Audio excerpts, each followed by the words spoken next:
Guru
युद्ध का मार्गदर्शन करना उनका कर्तव्य था और इस संबंध में वे कोई कसर नहीं रखेंगे।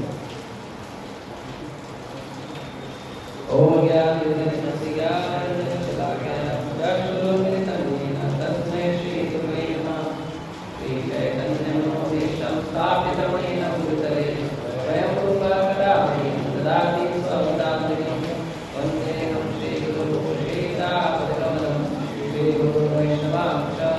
श्रीरूपं सार्वजातं सहगणनाथान्तं तं सजीवं साद्वैतं सावधूतं परिजनसहितं कृष्णचैतन्यदेवं श्रीराधा कृष्णपादां सहगणवदन्ता श्रीशाखान्तं च नमो विष्णुपादाय कृष्णवृषाय भूतले श्रीमते भक्तिवेदान्तस्वामिनिधि नामिने नमस्ते सारस्वते देवी गौरवाणी प्रचारिणे निर्विशेषशून्यवादी पाश्चात्यदेशतारिणे नमो महावदन्याय कृष्णा प्रेमप्रदायते कृष्णाय कृष्णचैतन्य नाम्ने गौरवे नमः। हे कृष्णा करुणा सिन्धु दीनबन्धु जगत्पते गोपेश गोपिकाकान्त राधाकान्त नमोस्तुते तप्तकाञ्चन गौराङ्गी राधे वृन्दावनेश्वरी वृषभानुसुते देवी प्रणमामि हरिप्रिये वाञ्छाकल्पतरुभ्यश्च कृपासिन्धुभ्येव च पतितानां पावनेभ्यो वैष्णवेभ्यो नमो नमः। जय श्री कृष्ण चैतन्य प्रभु नित्यानंद श्री अद्वैत गदाधर गौरभक्तवृंद। हरे कृष्णा कृष्णा कृष्णा हरे हरे हरे राम राम राम हरे हरे।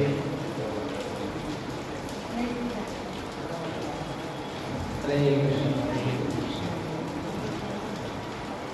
तो पिछले कुछ श्लोकों में हमने देखा कि दुर्योधन परेशान हो गया। दुर्योधन हालांकि उसने सारा अरेंजमेंट किया था, सारा अरेंजमेंट, यहाँ तक कि दुर्योधन जाके भगवान की भी सेना मांग के आया। दुर्योधन को पता था कि कृष्ण और कृष्ण की सेना जो है वो बहुत पावरफुल है। साधारणतः लोगों के पास जो युद्ध करने वाले लोग होते हैं, शक्तिशाली से शक्तिशाली सेना अगर कोई होती है तो उसको चतुरंगी सेना कहते हैं। चतुरंगी मतलब चार प्रकार के, चार प्रकार में आते हैं। पैदल चलने वाले और घोड़े या हाथी पे चलने वाले और रथ पर चलने वाले और महारथी। तो ये चतुरंगी सेना होती है। चतुरंगी मतलब चार प्रकार के लोग, चार प्रकार के लोग सेना में आक्रमण करते हैं। और लेकिन भगवान के पास चतुरंगी सेना नहीं थी, भगवान के पास नारायणी सेना थी। मतलब कोई कितनी भी रंग की सेना हो, भगवान के मार्गदर्शन से सेना अलग चलती है, नारायणी सेना। तो दुर्योधन को पता था कि अगर पूरा ब्रह्मांड भी मैं लेकर खड़े हो जाऊं पांडवों के साथ, तो पांडवों के साथ अगर कृष्ण और कृष्ण की सेना है तो कोई हरा नहीं सकता। तो इसीलिए दुर्योधन डर गया। उसको समझ में आ गया, क्योंकि अर्जुन इतने पावरफुल थे कि यक्षों और गंधर्वों से, देवताओं से भी युद्ध कर लेते थे। और हमारे इतिहास में तो इतना भी देखा गया है कि कई बार कुछ असुर इतने पावरफुल होते हैं कि वो असुर देवताओं को भी हरा देते हैं। जैसे अभी एक प्रसंग चल रहा है हमारे मंदिर में मुचुकुंद महाराज का। तो मुचुकुंद महाराज जो है उनको देवताओं ने बुलाया था, क्योंकि देवता लड़ने में सक्षम नहीं थे असुरों से। अर्जुन को भी इंद्र ने बुलाया था, क्योंकि जब अर्जुन को बुलाया था तो उस समय ऐसी परिस्थिति हो गई थी कि देवता हार रहे थे। तो इसीलिए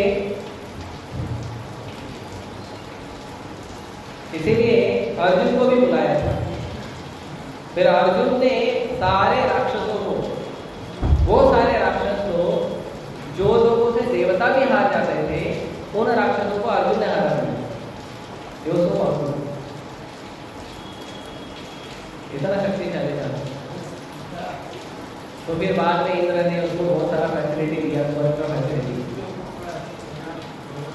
लेकिन भक्तों के लिए स्वर्ग और नर्क क्या होता है? भक्तों के लिए कुछ होता नहीं। भक्तों को खाली कृष्ण चाहिए, ना स्वर्ग चाहिए, ना नर्क चाहिए, ना वैभव चाहिए, कुछ नहीं। अर्जुन बना के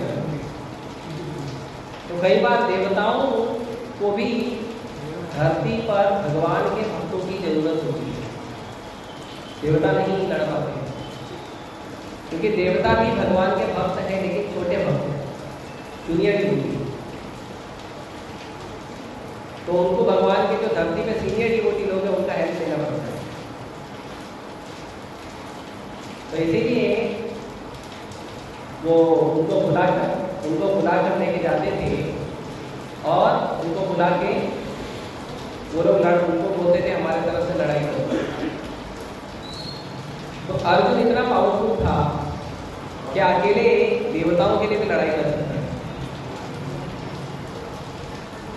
और उसके बाद भगवान कृष्ण जो इंद्र को भी परास्त किए थे, अगर आपको थोड़ा बहुत याद हो तो सत्यभामा को लेके गए थे भगवान, और सत्यभामा ने कहा मुझे ये फूल पसंद है, पारिजात पुष्प। भगवान बोले ले लो, अपनी सृष्टि का है, भगवान को पैसा वैसा देना नहीं पड़ता है, भगवान को परमिशन लेनी नहीं पड़ती है। बोले ले लो, ले लिया। इंद्र को अहंकार आ गया कि स्वर्ग की प्रॉपर्टी धरती पे कैसे जाएगी, है ना। आजकल हम सबको भी अहंकार होता है थोड़ा थोड़ा कि मेरी प्रॉपर्टी उधर कैसे जाएगी, ये मेरा प्रॉपर्टी है, ये उसका प्रॉपर्टी है। तो इंद्र ने भगवान से लड़ाई किया था और भगवान ने सुदर्शन निकाल दिया था इंद्र को मारने के लिए। तो माता आदिति प्रकट हुई और माता आदिति ने कहा कि आपका भाई है, इसी को बलि महाराज से बचाने के लिए आपने वामन अवतार लिया था, अभी वापस इसी को मार दोगे अपने भाई को, कभी बचाते हो कभी मारते हो, क्या करते हो आप। तो भगवान ने छोड़ दिया। तो अर्जुन इतना पावरफुल है, इंद्र इतने पावरफुल है, दुर्योधन लड़ेगा कैसे। उसने भी तो थोड़ा पढ़ा था, ग्रंथों को पढ़ा था, इधर उधर से इतिहास सुना था, कुछ नहीं तो टीवी सीरियल तो देखा ही होगा, उससे सीख लिया था। क्योंकि साधु के साथ रहता नहीं था, फिर कहाँ से इंफॉर्मेशन मिलेगा, टीवी सीरियल से मिलता है। जो लोग साधु का संग नहीं करते हैं वो टीवी सीरियल का करते हैं, मूवीज का करते हैं, न्यूज़पेपर का करते हैं, सोशल मीडिया का करते हैं। इनके पास ये सारे साधु हैं, असाधु साधु नहीं होते, असाधु। तो दुर्योधन ने लिया होगा कैसे इंफॉर्मेशन, दुर्योधन को पता था तो गया और नारायणी सेना मांग लिया भगवान से। तो भगवान ने कंडीशन रखा कि एक तरफ मैं जो हाथ नहीं उठाऊंगा, शस्त्र नहीं उठाऊंगा, लड़ाई नहीं करूंगा, मैं कभी बस बैठे रहूंगा, जिसके पक्ष में रहूंगा उसको थोड़ा बहुत ज्ञान देते रहूंगा। दुर्योधन बोला ज्ञान की तो मुझे आवश्यकता है नहीं, क्योंकि जिसके पास बुद्धि हो उसको ज्ञान चाहिए, बुद्धि नहीं है तो ज्ञान कैसे होगा। अभी अर्जुन बोलेगा कि दुर्योधन जैसे धृतराष्ट्र के दुर्बुद्धि पुत्र के साथ कौन कौन लड़ना है मुझे दिखाओ। तो बुद्धि था ही नहीं उसके पास, तो ज्ञान की आवश्यकता नहीं है। तो बोला ज्ञान नहीं चाहिए, कृष्ण नहीं चाहिए, फिर क्या चाहिए, पावर दे दो। तो कलयुग में भी आप ये देखो कि लोगों को ज्ञान नहीं चाहिए, कृष्ण नहीं चाहिए, क्या चाहिए, पावर चाहिए। लोगों को पैसा चाहिए, गाड़ी बंगला चाहिए, रिश्तेदार चाहिए, दोस्त चाहिए, फैन फॉलोइंग चाहिए। आजकल के स्टूडेंट लोगों को देखोगे तो स्कूल और कॉलेज में पढ़ाई में उतना मन नहीं लगाएंगे जितना मन रील्स बनाने में लगाते हैं।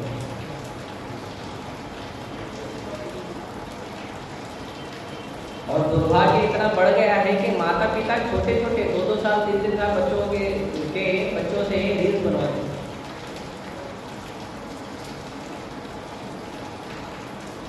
आप सोचिए छोटे बच्चे का अगर मन लग गया सोशल मीडिया में कितना खतरनाक होगा।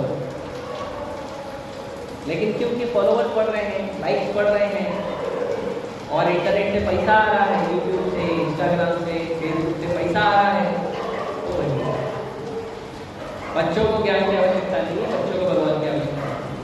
किस चीज की आवश्यकता है, पावर।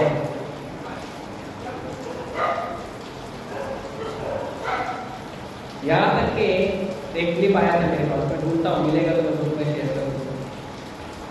छोटा सा बच्चा था, वो मोबाइल लेके मोबाइल में रील्स घुमा रहा था और केवल घूम रहा था, कुछ नहीं कर रहा था, खाली रील्स घुमा रहा था, बोल रहा था। वो बच्चा मेंटली डिसेबल हो गया, रील्स जो मोबाइल में यूज करते हैं। अभी आप लोग देखेंगे एक छोटी चिड़िया आती है ब्राउन कलर की, है ना, हर जगह दिखते रहते हैं पहले, अभी नहीं दिखती, क्यों मालूम है? जब तक 4G था तब तक दिखती थी। तो जो 5G का वाइब्रेशन ना इतना हैवी है कि वो चिड़िया बर्दाश्त नहीं कर सकती। इसके लिए जितना 5G का नेटवर्क दिखाया है ना, उसको वो चिड़िया आती नहीं है। आपको गांव में मिल जाएगी, मुंबई में नहीं मिलेगी, शहरों में नहीं मिलेगी, इतना हैवी वाइब्रेशन है उसका। बच्चों का जो बॉडी होता है कोमल होता है, उन कोमल शरीर के ऊपर आप मोबाइल जैसा हैवी इंस्ट्रूमेंट दे देते हैं, तो वो केवल बच्चे की चेतना को नहीं खराब करता है, बच्चे के जो शरीर है उसको भी खराब करता है। और ऐसे कई उदाहरण आए हैं कि बच्चे लोग मोबाइल यूज कर करके पागल हो गए हैं। खास करके छोटे बच्चों को तो देना नहीं चाहिए, पर क्या करें, घर में काम ज़्यादा है तो बच्चे को मोबाइल दे देते हैं और अपना काम करते रहते हैं। बच्चों को मोबाइल दे देंगे, अपना टीवी देखते रहेंगे। तो हर व्यक्ति सोचता है कि अगर पावर आ जाएगा तो मैं शक्तिशाली हो जाऊंगा। भगवान और भगवान की जो शक्ति है, भगवान को जो ज्ञान है, उसका हमको जरूरत नहीं है।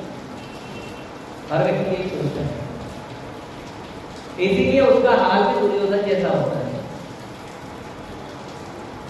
शुरुआत में बड़ा अच्छा लगता है कि मेरे पास पावर आ गया है, मेरा पैसा आ गया है, मेरे पास नेम आ गया है, मेरे पास ग्लोरी आ गया है, लेकिन बाद में जो हाल दुर्योधन का हुआ वही हाल दुनिया के हर एक इंसान का होता है।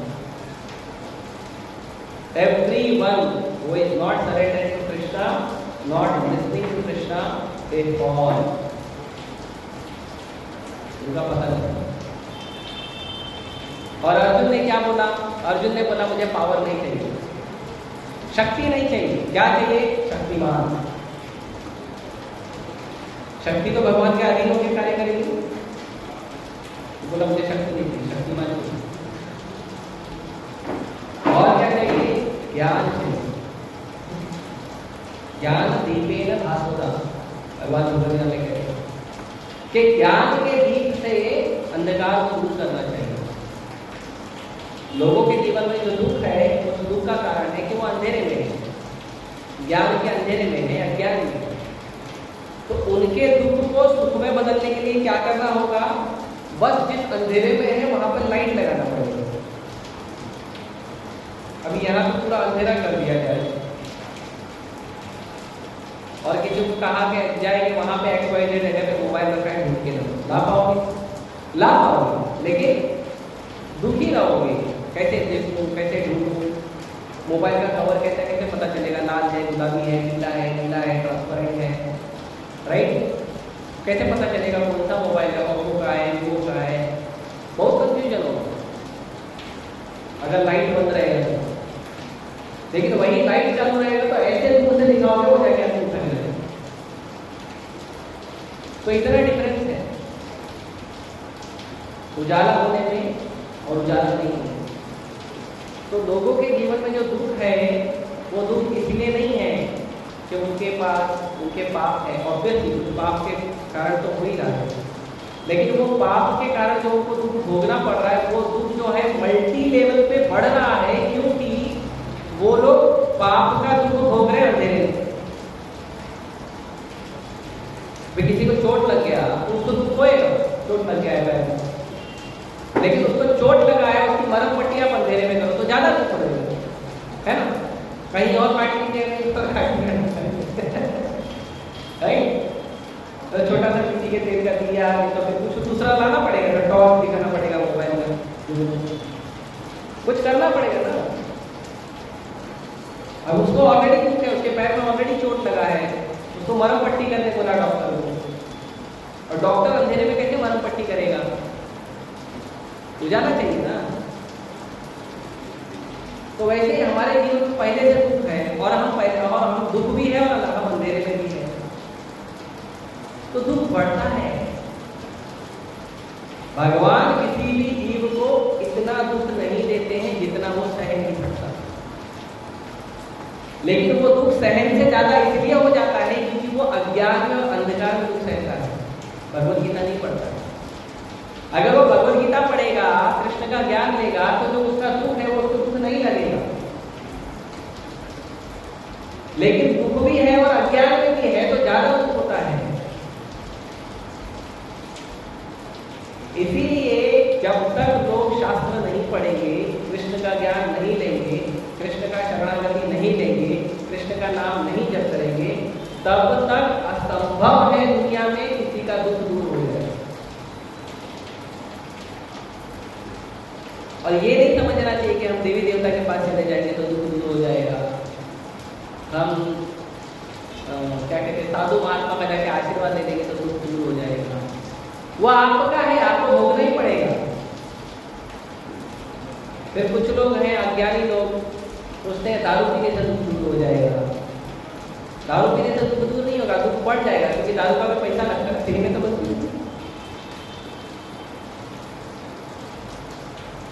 तो ऐसे दुख नहीं दूर, दुख दूर करने का सिंपल तरीका है भगवान का नाम लेते हैं। हरे कृष्णा कृष्णा कृष्णा हरे हरे, हरे राम राम राम हरे हरे। और भगवान के दिए हुए ग्रंथों को पढ़िए, भगवत गीता, भागवत। तो इससे दुख दूर होगा क्या? नहीं होगा, लेकिन आपको दुख को सहने की शक्ति बढ़ जाएगी, आपको दुख को सॉल्व करने की बुद्धि आ जाएगी। हरिनाम से और भगवत गीता से दुख दूर नहीं होगा, लेकिन दुख को कैसे मैनेज करना है हमारे लाइफ में उसकी बुद्धि आ जाएगी।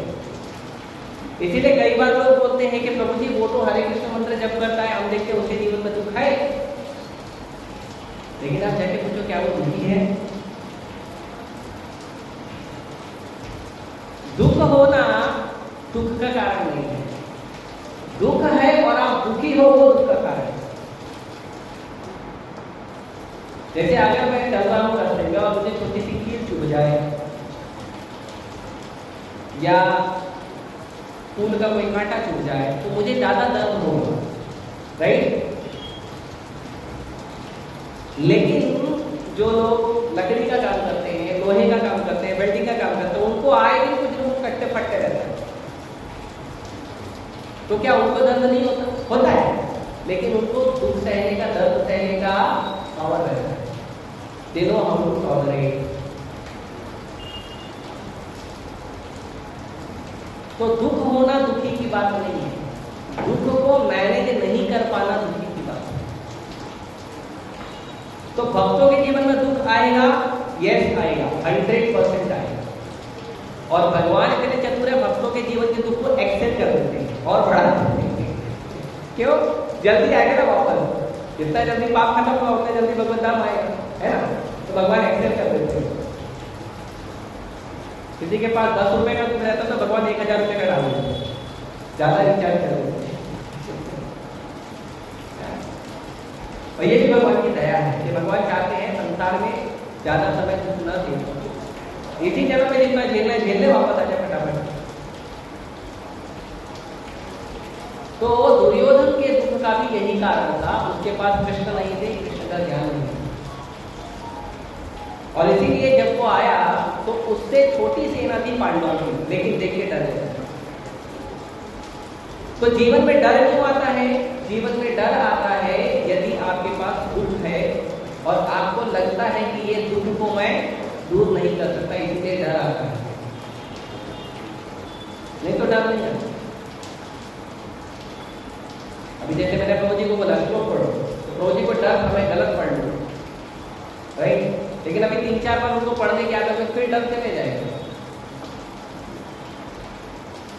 तो अगर हमको लगता है कि हमारी परेशानी को हम सॉल्व नहीं कर सकते तो डर लगता है,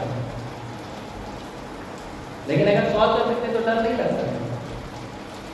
जैसे किसी नए व्यक्ति को जो कभी किचन में गया नहीं, उसको बोलो जाओ किचन में कुछ कुकिंग करो, तो वो डरेगा, उसको पता नहीं है कितना कौन कौन सा सामान डालना है, आटा कितना डालना है, आटे में कितना पानी डालना है, सब्जी कैसे बनाना है, सूखा बनाना है, गीला बनाना है, मसाला डालना है, नहीं डालना है, बहुत सारा cooking is so much variety.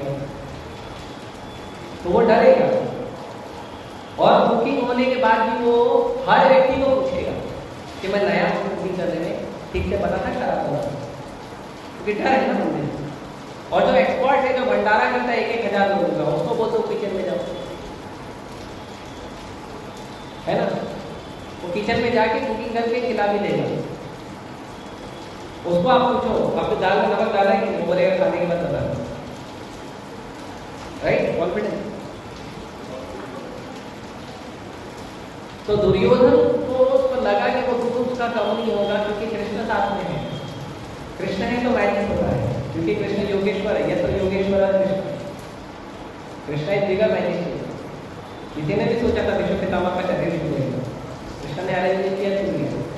Dronacharya का छूटेगा, कृष्ण ने अरेंजमेंट किया, छूट गया। कर्ण का छूटेगा, कृष्ण ने अरेंजमेंट किया, छूट गया। जयद्रथ को आशीर्वाद था कि जयद्रथ का जो सिर है जब तक उसके पिताजी के गोद में नहीं गिरेगा तब तक जयद्रथ नहीं मरेगा, भगवान ने वो भी अरेंजमेंट कर दिया। Krishna is magician, master of magician, Yogeshwar. तो अर्जुन दुखी था, तो दुखी होकर वो जाके बताया कि देखो हमारी सेना ऐसी है, उनकी सेना ऐसी है, मैं देखता हूँ कि हमारी सेना में पावरफुल लोग हैं, लेकिन उनकी सेना में भी पावरफुल लोग हैं। और फिर उसको सबसे ज्यादा डाउट किसके ऊपर था? द्रोणाचार्य और भीष्म पितामह। क्योंकि वो जब भी कुछ पांडवों के विरुद्ध करता था तो बचाने के लिए कौन आते थे? द्रोणाचार्य और पितामह। एक्चुअली 3 लोग आते थे, द्रोणाचार्य, पितामह, महात्मा विदुर, 3 लोग आते थे। तो विदुर को तो उसने निकाल दिया था, तो विदुर नहीं थे, तो कौन थे? द्रोणाचार्य और पितामह। तो वो बोला ये दोनों लड़ाई तो करेंगे लेकिन पांडवों के पक्ष में लड़ाई करेंगे, मतलब हमारे तरफ से लड़ेंगे लेकिन केवल पांडव का करेंगे, पांडवों को नहीं मारेंगे, पांडवों का सुरक्षा करेंगे, पांडवों को तीर नहीं मारेंगे। और 2-3 लीलाएं आती है भीष्म पितामह की, नहीं लड़ रहे। तो इसके लिए डाउट था, इसके लिए उसने क्या किया? भीष्म पितामह और द्रोणाचार्य को बोला नहीं, और बाद में क्या बोला? बाद में बाकी लोगों को बोला कि द्रोणाचार्य और भीष्म पितामह हमारे लिए इंपॉर्टेंट है। हालांकि वो अजय हैं, उनको कोई हरा नहीं सकता, लेकिन फिर भी उनकी रक्षा करो। जिसको कोई हरा नहीं सकता उसकी रक्षा की जरूरत है। तो भीष्म पितामह समझ गया, बच्चा डर गया। तो इसीलिए यहाँ पे श्लोक में आया है कि भीष्म पितामह ने क्या किया? सिंह की गर्जना से उन्होंने अपना शंख बजाया, और शंख की गर्जना से शंख बजा के क्या किया? उन्होंने दुर्योधन को हर्ष दिया, खुशी दिया कि डोंट वरी, जैसे मैं शेर की तरह लड़ता हूँ वैसे ही लड़ूंगा, आप चिंता मत करो, जैसे मेरा लड़ने का स्वभाव है वैसे ही लड़ूंगा, आप चिंता मत करो। तो ये दुर्योधन डर गया था इस चीज से। अब अगला श्लोक है कि जब भीष्म पितामह ने शंख बजा दिया तो उसके बाद बहुत सारे और भी इंस्ट्रूमेंट बने, तो उसका नाम है तथा शंखश्च वेयश्च बड़वानक गोमुखा सहसैव अभ्यहन्यन्त सशब्द सुमुखः। तो भीष्म पितामह के शंख बजाने के बाद उसके बाद तत्पश्चात शंख बजे, नगाड़े बजे, बिगुल बजे, सुरही बजी, सिंह मालूम है? सिंह भी बजती है, जो नेचुरली इस बैल का, गाय का शरीर टूट जाता है, उसके सिंह का इंस्ट्रूमेंट बजता बजाने वाला। बलराम जी रखते हैं, कृष्ण और बलराम रखते हैं। जब ग्वालों को कृष्ण को बुलाना होता था तो ग्वाले कैसे बुलाते थे कृष्ण को पता है? वो घर के बाहर जाके वो सिंह बजाते थे, बिगुल बोलते थे, सिंह बजाते थे, और वो बिगुल बजाते थे तो कृष्ण को नमक क्या जाता था भैंस आने। सबका अपना रिंगटोन होता है, फोन बजेगा तो पता चलता है ये उसका रिंगटोन है, वो उसका रिंगटोन है। तो इतना एक साथ हुआ कि पूरा जो महाभारत का युद्ध क्षेत्र था उसमें एकदम गर्जना जैसी हो गई। एक साथ इतने सारे इंस्ट्रूमेंट बजे, ढोल, नगाड़े, शंख, वाद्य सब बजने लगे एक साथ, तो बहुत। लेकिन उसके बाद एक बहुत चमत्कार हुआ। क्या हुआ? तथा श्वेतैर्हयैर्युक्ते महती सञ्जने स्थितौ माधव पाण्डवश्चैव दिद्वो दिव्यो शंखो प्रदर्शतु। तो कहते हैं कि उसके बाद घोड़े, सफ़ेद घोड़ों के द्वारा खींचे गए जो रथ था, वहाँ पे रथ था जिसको सफ़ेद घोड़े खींच रहे थे, और उसके ऊपर बैठे थे माधव और पांडव। पांडव मतलब अर्जुन, माधव मतलब कृष्ण। तो उसके बाद उन दोनों ने एक साथ शंख बजाया। जो अर्जुन है उसने अपना शंख बजाया, कृष्ण ने अपना शंख बजाया। शंख के आगे नाम दिए। कृष्ण के शंख का नाम क्या है? पांचजन्य। पांचजन्य नाम के राक्षस को मारा था, वो शंख बजाया था। और अर्जुन के देवदत्तम, और भी है, अगला शंख का ही नाम दिया है। तो जब कृष्ण ने और अर्जुन ने शंख बजाया, माधव और पांडव ने शंख बजाया, अब माधव शब्द का उपयोग यहाँ पे क्यों किया है संजय ने, बहुत इंपॉर्टेंट। माधव शब्द का मतलब होता है लक्ष्मी के पति, लक्ष्मी के स्वामी। तो संजय यहाँ पे बताना चाह रहे हैं धृतराष्ट्र को कि महाराज, जो शंख अभी बजा है वो लक्ष्मी के स्वामी ने बजाया है, और लक्ष्मी के स्वामी जहां पे फेवर करते हैं वहां पे लक्ष्मी भी फेवर करेंगे। आप ये मत सोचो कि लक्ष्मी आपके बेटे को फेवर करेगी। लक्ष्मी किसको फेवर करेगी? लक्ष्मी अपने पति को फेवर करेगी। माता लक्ष्मी जो है वो सती स्त्री है, तो वो अपने पति को ही फेवर करेगी और किसी को नहीं करेगी। और पांडव ने भी शंख बजाया, तो ये दोनों ने शंख, तो इन दोनों का जो शंख है उसको, अभी भीष्म पितामह का जो शंख है उसको संजय कहते हैं कि वो सिंहनाद की तरह, शेर की गर्जना वाला। शेर की गर्जना तो बहुत पावरफुल होती है। शेर जब गर्जना करता है तो सारे जीवों को समझ में आ जाता है कि अभी घूमने का टाइम नहीं है ना। ऐसे कई लोग यहाँ वहाँ खेलते रहते हैं, घूमते रहते हैं जेल में, और साइरस बन जाता है तो समझ में आ जाता है जेलर अलर्ट हो गया। ऐसे जो जंगल का राजा है शेर, जब गर्जना करता है तो लोग समझ जाते हैं शेर अलर्ट हो गया, अभी लड़ाई, अभी यहाँ घूमने का नहीं, चुपचाप घर में जाने का, प्रसाद खाने का, कविता पढ़ने का, सो जाने का। तो सारे जानवर ऐसे, तो सिंह जैसा नाद हुआ तो मतलब जितने भी वहां पे लड़ने वाले थे वो सब पूरी तरह से सतर्क हो गए कि बहुत पावरफुल लड़ाई करने वाला कोई भी आया। लेकिन यहाँ पे जब कृष्ण और अर्जुन बजा रहे हैं शंख को, तो वहां पे सिंहनाद शब्द का उपयोग ही नहीं किया। वहां पे शब्द का उपयोग किया है दिव्यो शंखो प्रदर्शनु, के पांडव और माधव का जो शंख था वो दिव्य ध्वनि वाला था, उसकी धरती की ध्वनि थी ही नहीं। ऑब्वियसली भगवान की आवाज धरती की नहीं है, इस दृष्टि की, भौतिक दृष्टि की, भौतिक कलमश की आवाज नहीं है। भगवान की आवाज कैसी है? दिव्य है। भगवान का हर चीज दिव्य है। भगवान खुद बोलते हैं भगवद गीता में, जन्म कर्म चमे दिव्य। इसीलिए कई बार भक्त लोग निरुत्साहित हो जाते हैं, उनका कई बार हौसला जो है कम हो जाता है कि हम लोग भक्ति कर रहे हैं और हम लोगों का जीवन देखो संघर्ष का जीवन है। जो भक्ति नहीं कर रहा है, पाप कर रहा है, देखो बढ़िया जीवन चल रहा है, उसका जीवन कितना भी बढ़िया चले, उसका जीवन दिव्य नहीं है। कितना भी अच्छा उसका जीवन चले, पूरे हाथ में सोने की अंगूठी हो, है ना, गले में पूरा सोने से भरा हो, उसके बाद कड़ा, ब्रेसलेट और भी जो भी है सोने से भरा हो, और जब वो चलता है तो 20-20, 50-50 लोग जो हैं उसकी गाड़ी के आगे पीछे घूमते हैं। वो गाड़ी से जब पैर जमीन पे रखता है तो जमीन पे पैर नहीं पड़ता है, लोग फूट बिछा रहे हैं या कारपेट बिछा रहे हैं ना, रोज रेड कारपेट है ना आता है, तो कारपेट बिछा रहे हैं, उसका पैर जमीन पे लोग रखने नहीं देते हैं, बहुत ध्यान रखते हैं। सोने की थाली, चांदी की थाली में खाना खाता है। एक आया था फोटो, एक व्यक्ति ने अपनी बेटी को घर दिया, सब दिया, उसने सोने का टॉयलेट भी बनाया था, कोड, इतना वैभव, ये तो अहंकार है, इसकी जरूरत थी क्यों है? अहंकार इतना वैभव है, लेकिन उसका जीवन दिव्य नहीं है, उसका जीवन साधारण है। आपका दुख एक दिन खत्म हो जाएगा 100%, क्योंकि आपका जीवन दिव्य है। उनका जीवन कभी खत्म नहीं होगा दुख का। पुनरपि जननम पुनरपि मरणम पुनरपि जननी जठरे शयनम।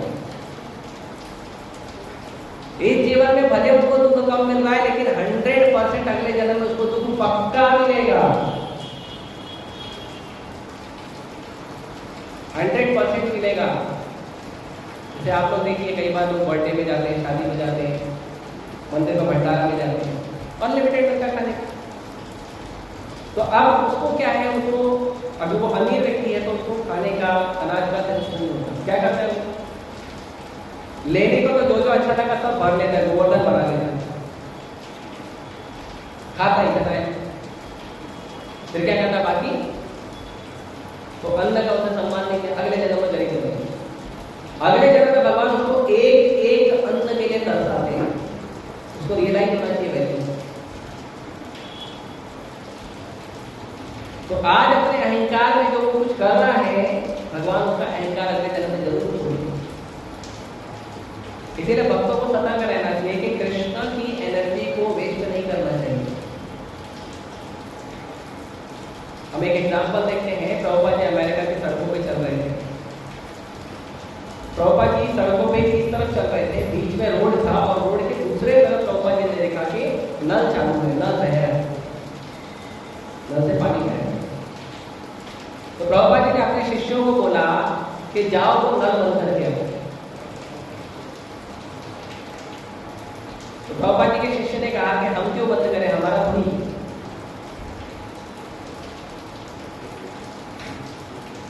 तो प्रभुपाद जी उसको उत्तर नहीं दिए।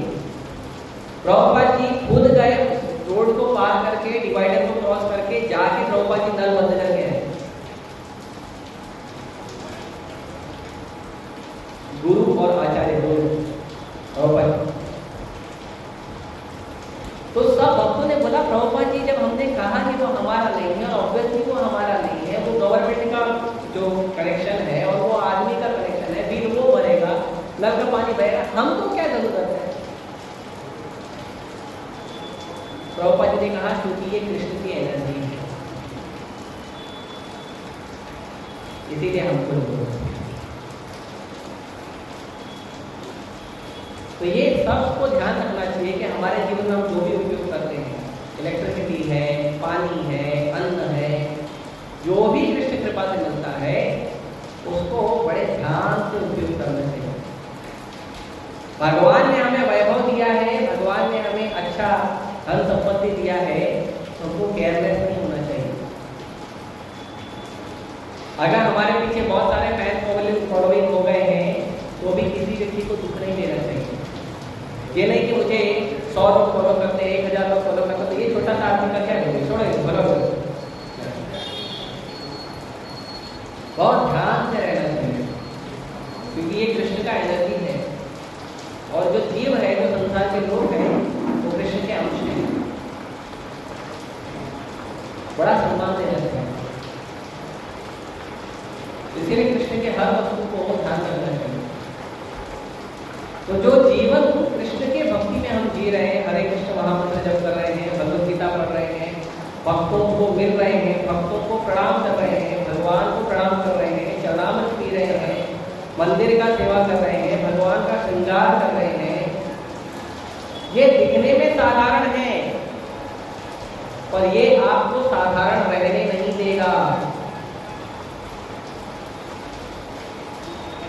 ये आपको असाधारण बना देगा। लेकिन उसके साथ साथ हमें दो चीजों को साथ में रखना है। कोई भी व्यक्ति जब भगवान की सेवा करता है तो भगवान उसको अपने समान वैभव दे देते हैं। अभी बताइए, हम लोग जब तिलक लगा के धोती कुर्ता पहन के सड़क पे चलते हैं तो कितने लोग सम्मान देते हैं। यही धोती कुर्ता ना हो, तिलक ना हो, गर्मी कपड़ा पहन के भाग रहे हैं, बैग लेकर ऑफिस में, कौन सम्मान देता है, कौन प्रणाम करता है? और राधे राधे हरे कृष्ण बोलता है? कोई नहीं बोलता। यही केवल तिलक लगा लेने से पूरी दुनिया सम्मान करती है। क्यों? क्योंकि केवल तिलक को धारण करने से क्या हुआ? कृष्ण ने अपना पूरा वैभव आपको दे दिया। तो उसके लिए संभाल के रहना चाहिए। दो चीज हमेशा साथ में रखना चाहिए भक्तों को, एक नम्रता और एक सहनशीलता, टॉलरेंस एंड ह्यूमिलिटी। प्रोग्रेशन का क्लास हुआ था, टॉलरेंस और ह्यूमिलिटी मिला इंग्लिश में लेक्चर नहीं, अभी दिया है 1-2 दिन पहले, मैं भेजता हूँ लिंक मेरे को मिला है, मैं भेजता हूँ। बहुत सुंदर लेक्चर है। तो नम्रता और सहनशीलता होना ही चाहिए। अगर हम नम्र नहीं हैं और सहनशील नहीं हैं तो ऊंचे पद को हमको नहीं स्वीकार करना चाहिए, या अगर हमको मिल गया है तो हमको सहनशीलता और नम्रता बढ़ानी चाहिए। जो व्यक्ति जितना ऊंचा पद पे जाता है उसकी नम्रता, उसकी सहनशीलता उतनी बड़ी होनी चाहिए। जैसे कृष्ण की, जब राजसूय यज्ञ हो रहा था तो उस समय सबको सेवा दी गई। द्रौपदी का सेवा था, जो गेस्ट आते हैं उनको सर्विंग करना, क्योंकि वो एक्सपर्ट है, अक्षय पात्र हाथ में दिया था, एक्सपर्ट है कैसे खिलाना है। भीम को सेवा दिया गया था कुकिंग करने का, कर्ण को सेवा दिया गया था दान देने का, है ना। लोग प्रसाद पाके जाते हैं तो उनको थोड़ा डोनेशन देते हैं, दक्षिणा देते हैं, दान देने का। तो जो व्यक्ति जिस चीज में एक्सपर्ट था उसको वो सेवा दी। कृष्ण को किसी ने सेवा ही नहीं की। कृष्ण भगवान उनको सेवा देगा। भगवान बोले मैं भी सेवा करूंगा।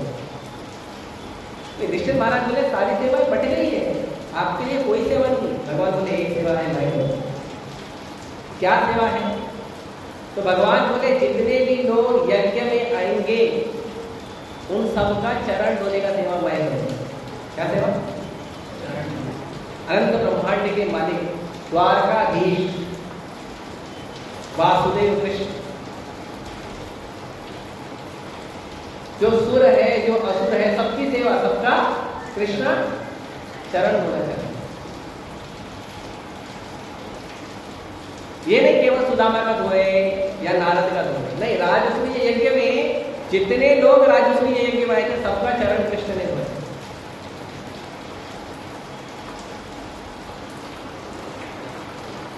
और यहां पे जब कृष्ण अर्जुन के ड्राइवर बन रहे हैं, कोई मल्टी मिलियनर आदमी अपने फ्रेंड का ड्राइवर बनता है, अपने सेवक का ड्राइवर बनता है। कृष्ण अर्जुन का ड्राइवर बन के बोलते। तो जितना बड़ा पद उतनी ज्यादा नम्रता, जितना बड़ा पद उतनी ज्यादा सहनशीलता, नहीं तो पद पे टिके नहीं रहो। ये फॉर्मूला मतलब मुझे गोपाल में बोलते हैं महाराज कि अगर आपको भक्ति अच्छे से करनी है तो आपको नम्रता और सहनशीलता बढ़ानी चाहिए। जितनी है उससे और बढ़ाइए, और आप जितनी ज्यादा बढ़ाओगे भगवान उतना ज्यादा आपका भगवान चेक करते रहते हैं। ये जरूरी है। तो हमारा जीवन जो है दिव्य स्तर का है। हम लोग जो दिन भर में 4 घंटा 5 घंटा पूरी दुनिया को फाइट करके हरे कृष्ण मंत्र जप करते हैं, गीता भागवत पढ़ते हैं, मंगला आरती करते हैं, श्रृंगार आरती करते हैं, हम लोग जो करते हैं ना, ये सब साधारण नहीं है। पिछला जन्म का कर्म तो काट देगा, अगला कर्म नया बनेगा नहीं। और भक्ति पे भी रहोगे तो बिना कर्म के जियोगे, डायरेक्ट भगवान की इंस्ट्रक्शन।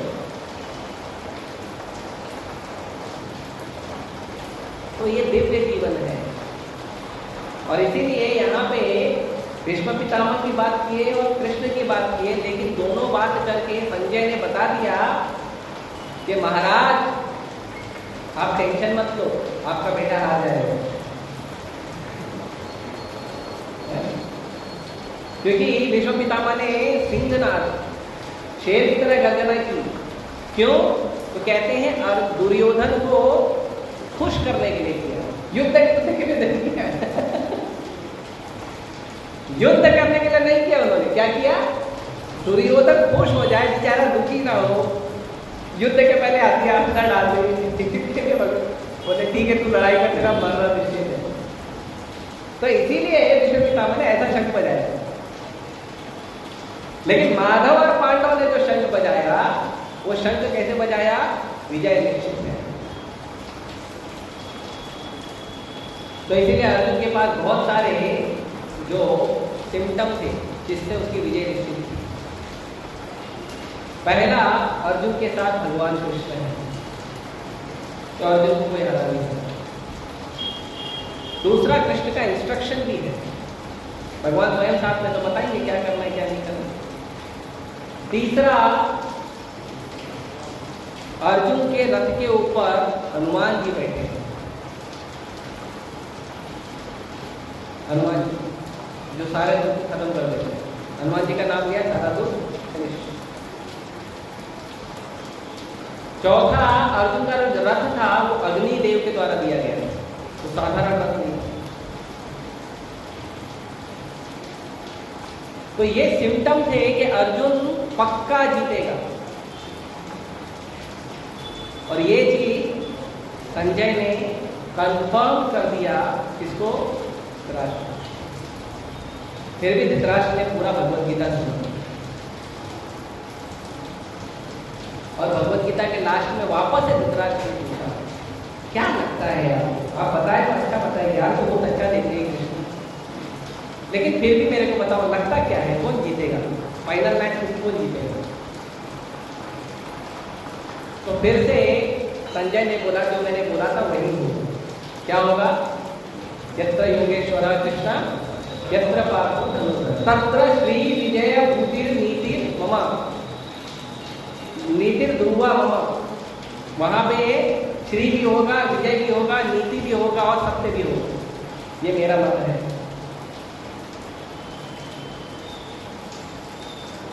तो भगवान के भक्तों को कंफर्मेशन होना चाहिए, हमारा जीवन कैसा भी है अच्छा है। हमारा जीवन कितना भी दुखमय है, इतना तो सौभाग्य है कि हमको राधा रामदेव का दर्शन होता है। इतना हमारा जीवन खराब नहीं है। राधा रामदेव के मंदिर के गेट से कम एवरीडे 1 लाख लोग गेट को पार करके जाते हैं, राधा रामदेव के गेट से गुजरते हैं। सब लोग एंटर नहीं करते। कई लोगों की तो इच्छा होती है दर्शन करें, लेकिन टाइम नहीं है, तो सुदर्शन को प्रणाम करके चले जाते, दर्शन नहीं करते। कई लोग तो दौड़ दौड़ के आते हैं दर्शन करना है, 1 बजे 1:01 पे आ गए मंदिर पर, वेट करो 4 बजे तक, नहीं तो जाओ। तो जिसको भगवान से प्रेम होता है तो वेट करता है, और जिसको लगता है भगवान इतना इंपॉर्टेंट नहीं है, बाद में भी मिल लेंगे, क्या जरूरत है, खड़े तो रहे 40 साल 50 साल तो खड़े हैं, और खड़े रहे मेरे लिए। तो इतना अच्छा हमारा भाग्य है कि राधा रासबिहारी दर्शन लेते हैं। राधा रासबिहारी के जब आप दर्शन लेते हैं तो भाग्य और अच्छा है कि रासबिहारी का दर्शन लेते समय कीर्तन सुनते हैं। वहां पे मंदिर में बैठ के, राधा रासबिहारी के प्रांगण में बैठ के भगवत गीता भागवतम सुनते हैं। राधा रासबिहारी को भोग लगा हुआ प्रसाद महाप्रसाद पाते हैं हम। राधा रासबिहारी का अभिषेक किया हुआ चरणामृत पीते हैं हम। राधा रासबिहारी के आनंदमय भक्तों के साथ हम लोग संग करते हैं, उनके साथ भक्ति की चर्चा करते हैं। ये साधारण नहीं है। प्रभुपाद जी ने कहा मेरे मंदिर वैकुंठ है, मेरे मंदिर साधारण संसार के नहीं है। और परम पूज्य हल्दर महाराज तो कहते हैं कि प्रभुपाद जी में जो मंदिर है वो क्या है पता है? एयरपोर्ट है, वहां से सब प्लेन निकलता है, वैकुंठ विमान। हाँ, आप आ जाओ, आपका वेटिंग लिस्ट में नाम है, आपके पासपोर्ट पे जिस दिन स्टैंप लग जाएगा गुरु का, आपका टिकट कंफर्म हो जाएगा। बस उसके बाद चुपचाप बैठ के हरे कृष्ण मंत्र जप करो, गीता भागवत पढ़ो, भगवान का दर्शन करो, प्रसाद खाओ, चरण लो, आनंद में नाचते गाते रहो, तुम्हारा प्लेन आएगा चलेगा। संसार के दुख से हरि बोल, कोई डर जरूरत नहीं। तो ये जीवन दिव्य है। कितना भी हमारा जीवन खराब है, हम हरे कृष्ण महामंत्र जप करने का भगवान का कृपा हमको प्राप्त है। कितना भी जीवन खराब है, कम से कम भगवद गीता को स्पर्श करने का, केवल कर 5 मिनट पढ़ने का हमको कृपा प्राप्त है। ये सब साधारण नहीं है। प्रभुपाद जी कहते हैं वो व्यक्ति भाग्यशाली है जो इस्कॉन से जुड़ते हैं, जो भगवान की सेवा से जुड़ते हैं, और वो लोग दुर्भाग्यशाली हैं जो इस्कॉन से और भगवान की सेवा से नहीं जुड़ते हैं, और वो लोग महादुर्भाग्यशाली हैं जो इस्कॉन को प्राप्त करने के बाद भी भक्ति नहीं करते, इस्कॉन छोड़ के जाते हैं। तो किसी तरह अगर उनको मौका मिल गया है तो तीव्रेण भक्ति योगेन यदिदं पुरुषः, मौका मिल गया है ना, एकदम फास्ट गियर में भक्ति करो। वो बात अलग है, भगवान आपका गियर देती रहते हैं, ठीक ठीक ठीक है, तो बड़े जरूर है, वो गियर देती करते रहते हैं। आप कितना भी फास्ट गियर लगाओ, भगवान बोलते खड्डा आ गया गाड़ी स्लो करो, स्पीड ब्रेकर आया गाड़ी स्लो करो, है ना, भगवान है। लेकिन फिर भी डिटर्मिनेशन होना चाहिए, जैसे ही रोड स्मूथ होगा फिर से गाड़ी बढ़ाएगा, इसका प्रयास करना चाहिए। ठीक है, थोड़ा बहुत समझ में आप मुझे बांटा है, आपको करेक्शन है, प्रश्न है? अरे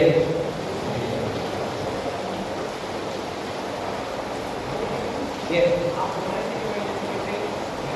बड़ा जोर से बोलिए, बारिश है।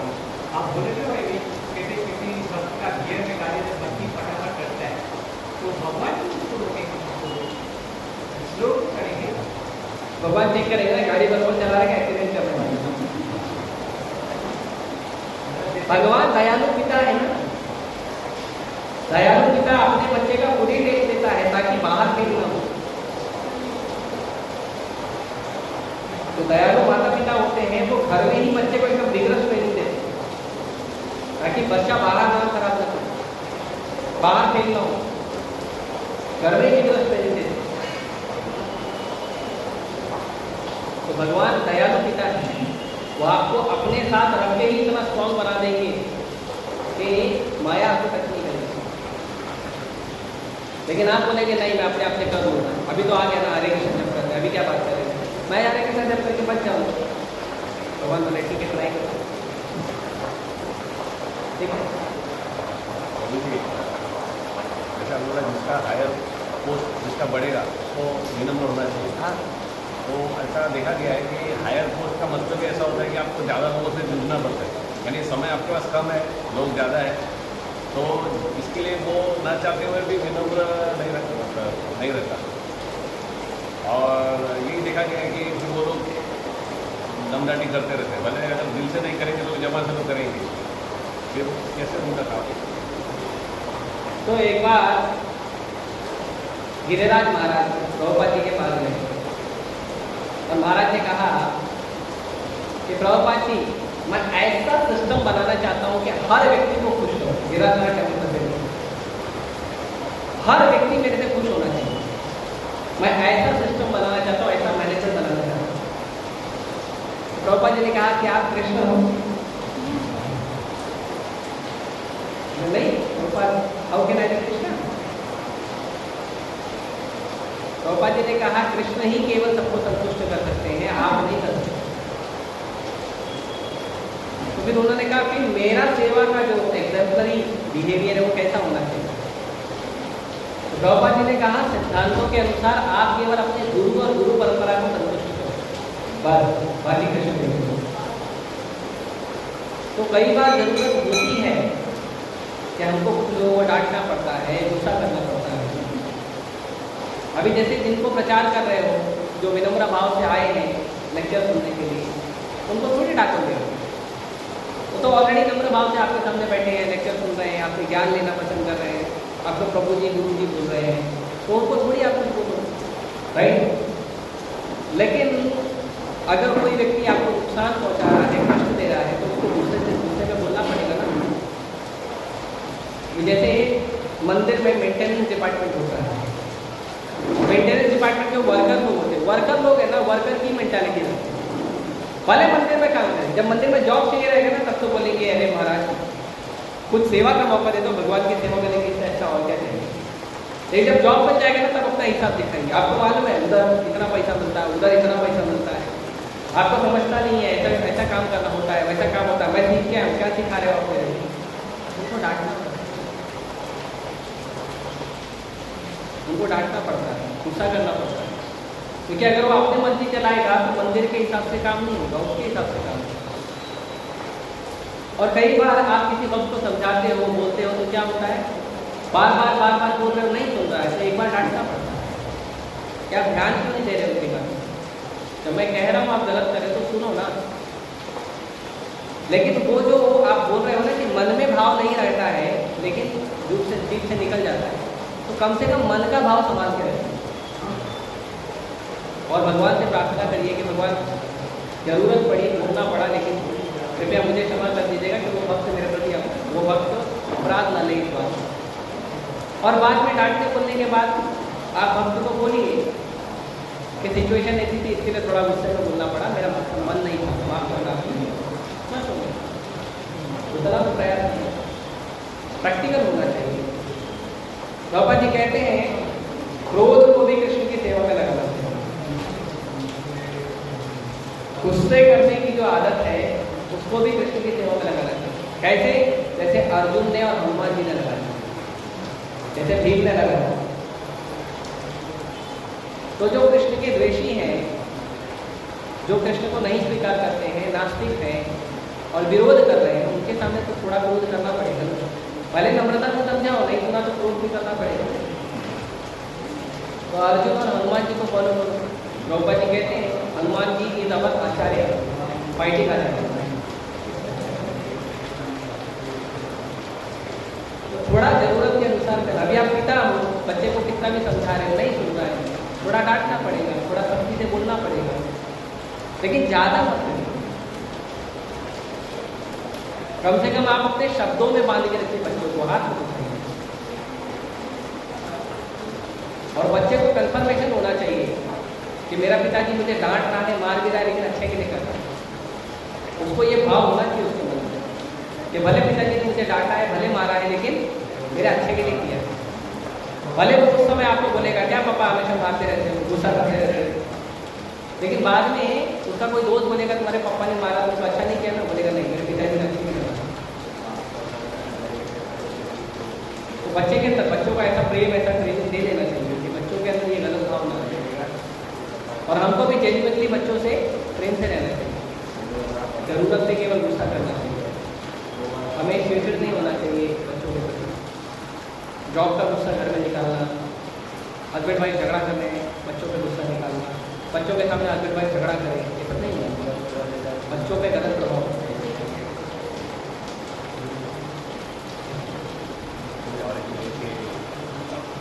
बता रहे कि जो मृत्यु आती है तो बहुत तकलीफ होती है, तो कितने हजार बिच्छू काटने का, करोड़ पुराण का वर्णन है। हाँ 40,000 बिच्छू एक साथ काटते हैं, एक साथ काटने का दर्द होता है। तो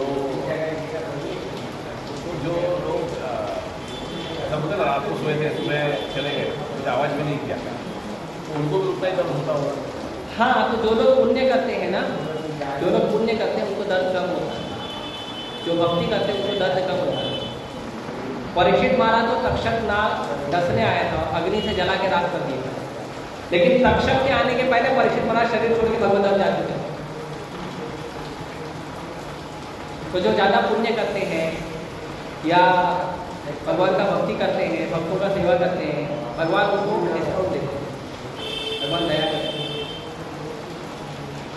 भगवान हर चीज़ का ध्यान रखते हैं, हर चीज़। आप शांति से भक्ति करते रहो, भगवान शांति से आपकी हर चीज़ का ध्यान रखें। आप भक्ति करने के लिए बोलो मत कि मैं भक्ति कर रहा हूँ, इतना अच्छा भक्त हूँ, ये अच्छा किया, वो अच्छा किया, आप मत बोलो। और कृष्ण भी बिना बोले आपकी रक्षा करते रहिए, बिना बोले आपको कृपा करते रहिए। मुझे आखिरी समय में याद करने का है, वो भी तो कोई बात नहीं, आप जिंदगी भर याद करो, कम से कम जो आपके हाथ में नहीं है वो बहुत करो, जो आपके हाथ में वो। जीवन हमारे हाथ में, कम से कम जीवन भर याद करो। जीवन के अंत में नहीं याद कर पाए वो कृष्ण का दुख होगा। कुलशेखर महाराज कहते हैं कि जो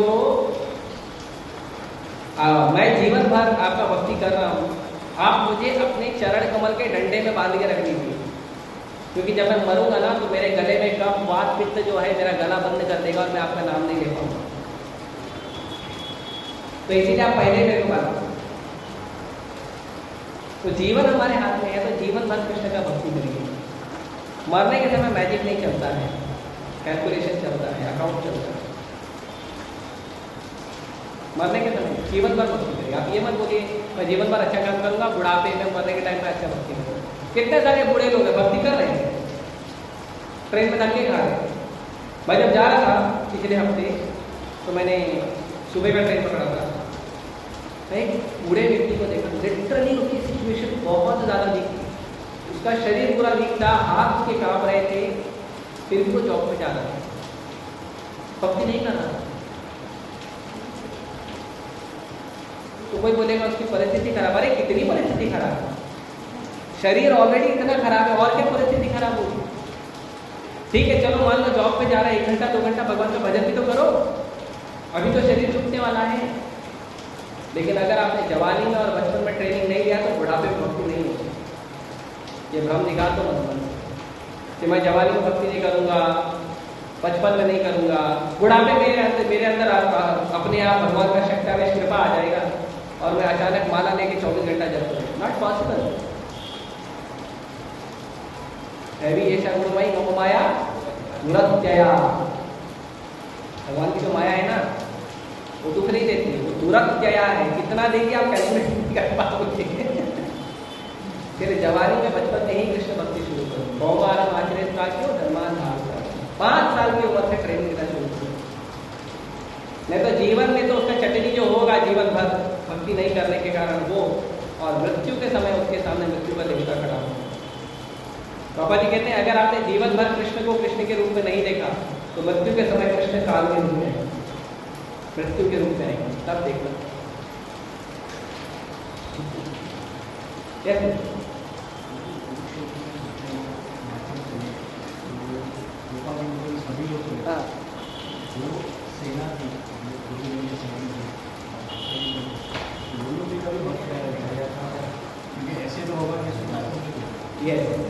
तो भगवान की लीला में जितने भी पार्टिसिपेशन किया है, भले छोटा रोल है चाहे बड़ा रोल, भगवान की लीला में आया ना। भगवान की लीला में आया तो मतलब उसका कुछ तो भक्ति पुण्य होगा तभी आएगा। और अगर मान लो उसके पास पाप है भी, दुर्योधन के हेल्प करा, पाप है भी, तो कृष्ण को देखने के बाद कौन सा पाप दिखता है? कोई स्माइलिंग कृष्ण को देखने के बाद किधर पाप दिखेगा? कृष्ण स्माइल करते रहते थे। कृष्ण का जो सबसे बड़ा अस्त्र है ना वो है सुदर्शन। सुदर्शन से भी बड़ा अस्त्र है कृष्ण की बांसुरी, क्योंकि सुदर्शन क्या करता है, कोई भी व्यक्ति XYZ मार देता है, बांसुरी उल्टा काम कर देती है। जो स्थिर है उसको चलायमान कर देती है, जो चलायमान है उसको स्थिर कर देती है, जो मूवेबल है उसको इमूवेबल, जो इमूवेबल है उसको मूवेबल कर देती है। बांसुरी ऐसा करती है। यमुना रुक जाती है और पेड़ चलने लगते हैं, पर्वत पिघल जाते हैं, ये बांसुरी का पावर है। तो सुदर्शन से ज्यादा पावरफुल कृष्ण की बांसुरी है, और कृष्ण की बांसुरी से ज्यादा पावरफुल कृष्ण का स्माइल है। वो ऐसा अस्त्र है कि उसके सामने कोई नहीं दिखता है, भक्त हो अभक्त हो कोई नहीं। एक बार राजगिरी में देख लिया ना स्पीड हो गई, आपको कहीं नहीं जाएगा, राधा रास्ता है। इसके लिए मैं जब शुरुआत में प्रचार करना शुरू किया था तो मुझे जो मेरे गाइड थे उन्होंने कहा कि प्रचार का मतलब है आपका काम है किसी भी व्यक्ति को लेकर राजगिरी के सामने खड़े करो, आपका प्रचार समाप्त, बाकी काम राजगिरी। उनको देख लिया अभी क्या प्रचार कर रहे हैं। ऑब्वियसली उसके बाद भी भागते हैं, समंदर में पड़ता है, सुपर मंदिर पड़ता है, बट एक बार राजगिरी को देख लिया, ठीक है। ठीक है, लास्ट प्रश्न जैसे आप बता रहे थे कि पहले ऐसे भी लोग थे जो देवताओं से मतलब असुरों से लड़ते थे, देवताओं से भी ज़्यादा श्रेष्ठ थे, तो लेकिन उनमें भी अच्छे भक्त, मतलब जो अच्छे भक्त थे वो भी वैसे थे, कुछ महाराज, खटावाल महाराज। हाँ, तो ये ये जो भक्त है इन्होंने जब ये शिक्षाएं ली या जो मटेरियल क्वालिफिकेशन दिया यानी, तो उस वक्त उन्होंने ऐसा नहीं सोचा कि भक्ति करने बस हो गया। उन्होंने मटेरियली भी अपने आप को पूरा पूरा मतलब टॉप में रखा। तो फिर हमको उनसे क्या समझा चाहिए मटेरियल भी हम टॉप में जाए? जैसे अभी भक्तों को दक्ष होना चाहिए। भक्तों को 26 गुण है, 26 गुण में 1 गुण है दक्ष होना चाहिए। भक्तों को सब आना चाहिए, सब आना चाहिए। अभी आपको किसी टेम्पल का प्रेसिडेंट बना दिया जाए और आपको आएगा ही नहीं, तो कैसे मैनेज करोगे? नहीं आएगा तो जो प्लम्बिंग का काम है करने वाला प्लम्बर आपको बुद्धू बना के जाएगा, जो कड़िया वाला है वो बुद्धू बना के जाएगा, साउंड सिस्टम बेचने वाला बुद्धू बना देगा। आपको आना चाहिए, कृष्ण की सेवा के लिए तो सीखना पड़ेगा ना। मार्केटिंग करना आना चाहिए, तो गीता कैसे पढ़ेगा? तो भक्तों को दक्ष होना चाहिए, हर चीज में एक्सपर्ट। द्रौपदी हर चीज में एक्सपर्ट, कुछ भी चीज हो सब में एक्सपर्ट। कई बार भक्त लोग द्रौपदी को सजेशन देते थे, मतलब द्रौपदी बोलते थे इसको ऐसा नहीं ऐसा करो, मैं बताऊँ। बहुत सारी जिला में बहुत भक्तों को दक्ष। हमारे मंदिर के अध्यक्ष हैं, वही सेवा कर रहे हैं, आपके सेवा का मौका दिए। हरे कृष्ण। भक्तों को दक्ष होना चाहिए, भक्तों का एक्सपर्ट होना चाहिए, कोई भी काम में एक्सपर्ट होना। जैसे लोग बोलते हैं कि योगा करो, जो भक्ति योगा करो, भक्ति करो, जिम वगैरह जाने की क्या जरूरत नहीं, थोड़ा योगा करो, जो एक्सरसाइज भी करना चाहिए। क्योंकि आपका शरीर पर जकड़न रहेगा तो भक्ति कैसे करोगे? राइट, करना चाहिए। भौतिक चीजों में भी एक्सपर्ट होना चाहिए, परंतु बैलेंस रखना चाहिए कि भौतिक भी उतना ही करो जितने से आपका भक्ति डिस्टर्ब ना हो, और भौतिक में भी उतना ही लिप्त हो जितने से आप पाप न करो। कई बार लोग भौतिकतावादी लोगों के साथ इतना ज्यादा लिप्त हो जाते हैं कि वो जो पाप करें वो पाप में भी लग जाते हैं, वो मत करें। तो एटलीस्ट इतना ध्यान रखें। प्रैक्टिकलिटी के नाम पे पैकेट फूड खाना शुरू कर दो मार्केट का, तो सब अच्छा है। कौन बनाया है, किस तरह से बनाया है? स्पेशली मैं ग्राहकों को जरूर बोलता हूँ पैकेट फूड मत खाइए, मत खाइए। उसमें जो रॉ मटेरियल है वो खाइए, जो कच्चा अनाज है, जो कच्चा चीज़ है वो खाइए। अग्नि पे बनाया हुआ कोई भी पैकेट फूड मत खाइए। हम किसी का दुकान नहीं बंद कर रहे हैं, आपका चेतना बना रहे हैं, मत खाइए। आपको पैकेट में जो फूड आता है जो बना हुआ कुकिंग किया हुआ, बाहर घर में और मंदिर में जो कुकिंग नहीं किया है वो नहीं खाना चाहिए। जो भी चीज़ आपने घर में नहीं बनाया है, मंदिर में नहीं बना, उसको नहीं खाना चाहिए। बच्चों को भी नहीं खिलाना चाहिए। कितना प्रिजर्वेटिव होता है पता है? हम बच्चों को पिला देते, लो माजा पी लो, रोटी पी लो, चिप्स खा लो, तो प्रिजर्वेटिव होता है। बच्चों की हाथ सुखा देता है, फिर वो खाना नहीं खाते, फिर उनका मेंटल ग्रोथ, बॉडी ग्रोथ नहीं होता। फिर उसके लिए फिर प्रोटीन खाते हैं, तो प्रोटीन में अलग केमिकल, पूरा शरीर फट के खुल जाता है, पता? तो किसी काम में नहीं रहना, ना भक्ति करे काम रहेगा, ना भौतिक काम करने के लिए रहेगा, पड़े रहता है बिस्तर की तरह बिस्तर के ऊपर। पैकेट फूड का चमकता है हमारे शरीर को बर्बाद करना। और आप देखिए, आप रोक कर देखिए, केवल आप अभक्तों के हाथ का बना हुआ खाना बंद करने से आपको पूरा बॉडी हल्का फील होगा, पूरा शरीर हल्का फील होगा। ये गारंटी है, मैं इसके ऊपर चैलेंज दे सकता हूँ किसी भी आदमी से कि जो व्यक्ति कृष्ण भक्ति नहीं करता है उस आदमी के हाथ का बना हुआ मत खाइए। और आप देख लीजिए आपके शरीर में बहुत सारे सुंदर सुंदर परिवर्तन आएंगे। शरीर आपका रोगी कम पड़ेगा, आपके शरीर में एनर्जी ज़्यादा रहेगी, तो पॉजिटिव वाइब ज़्यादा है खाने में। विष्णु पितामह कहते हैं जैसा होगा अन्न वैसा होगा मन। तो अन्न ही कलुषित खाओगे तो मन भी तो कलुषित होगा ना। विष्णु पितामह कहते हैं, युधिष्ठिर महाराज कहते हैं कि जब द्रौपदी का वस्त्र हरण हो रहा था तब उस समय आपका ज्ञान कहाँ गया था? आज तो बड़ा ज्ञान दे रहे हो। तो विष्णु पितामह ने कहा उस समय मैंने दुर्योधन का अन्न खाया था, इसके मेरा मन कलुषित था। अभी ये बाढ़ से मैं 56 दिन जो लेटा हूँ ना, दुर्योधन के जो कलमश है, कलमश में मेरे खून में जो दुर्योधन का कलमश है वो सारा खून अब बह गया है। अब केवल कृष्ण की कृपा है इतनी ज्ञान है। अब भीष्म पितामह जो महाजन है, 425 साल जीने वाले पितामह हैं और गुरु के सबसे वृद्ध वयोवृद्ध पितामह हैं, इतना ज्ञान इतनी शक्ति, वो जब ऐसा बोल रहे हैं कि दुर्योधन का अन्न खा के मेरा मन कलुषित हो गया, तो अभी हम लोग का, हम न्यूट्रॉन प्रोटीन लोग का क्या हाल है?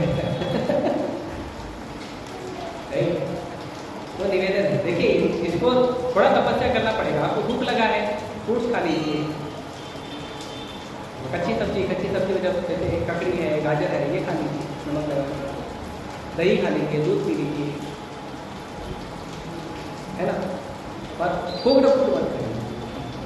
कई बार लोग बोलते हैं हम तो इडली खा लेते हैं, तो उसमें तो कुछ नहीं, लेकिन कुकिंग किया है ना।